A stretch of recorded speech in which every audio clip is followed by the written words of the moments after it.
Hello, my name is James Ellis, and I'm going to discuss today some of the issues that arise when a company wants to expand its business beyond its existing borders. For example, the United States company here wants to move to or expand its business into China or Latin America, and the infrastructure issues that ties to IT and how that may affect their decisions and how they operate. So one of the first things I have seen happen in my experience is when a company moves into another country or region, the speed becomes an issue. The speed here we have in the United States tends to be very fast, very quick, and very easily attainable, especially in any corporate environment.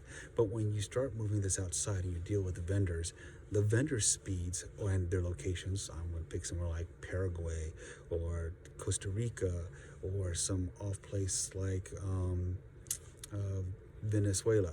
When you go into those places and you go to these off-place locations, you'll find out that some of these speeds don't exist. So when you're trying to move this data, regardless of what size it is, it's very long. It takes a long time to update. Some of these people are strictly on dial-up or they've got a really slow data connection. And this hinders the ability to move as fast as they thought they could move. So when they set these things up, sometimes they need to step back and say, what is the speed at which I can move information before I make the decision? Is that the right decision to go there?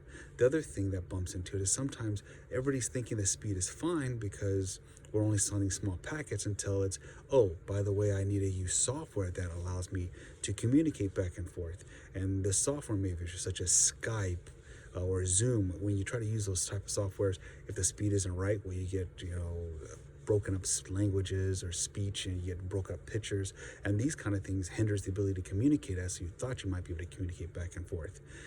Along with the applications becomes also the data that may be used. For example, if the data that we tend to use here, which ties to logistics data, sometimes it's very large, and sometimes it's in the form of an access database, and then it becomes an issue where we bump into a knowledge issue.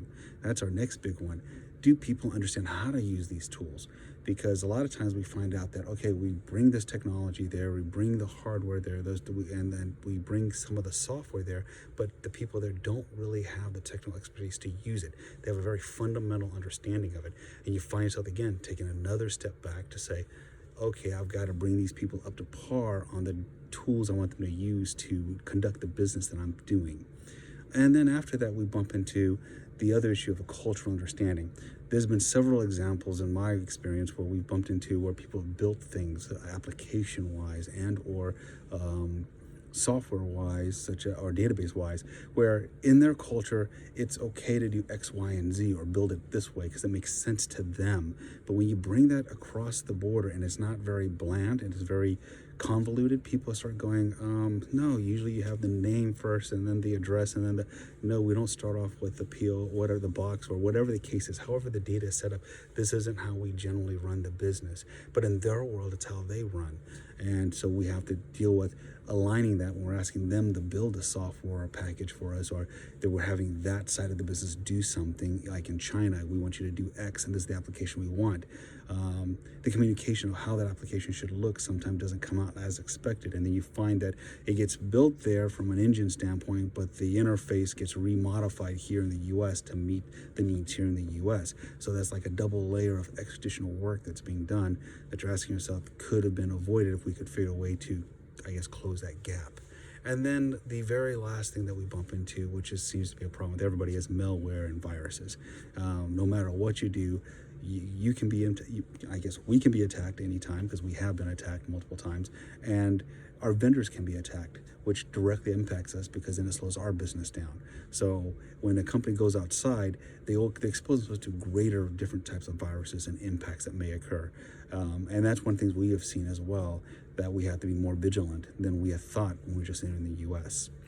But those are the kind of things that I see that are key identifiers of one of the things or several of the things that we bump into when a company wants to move or expand outside its existing region.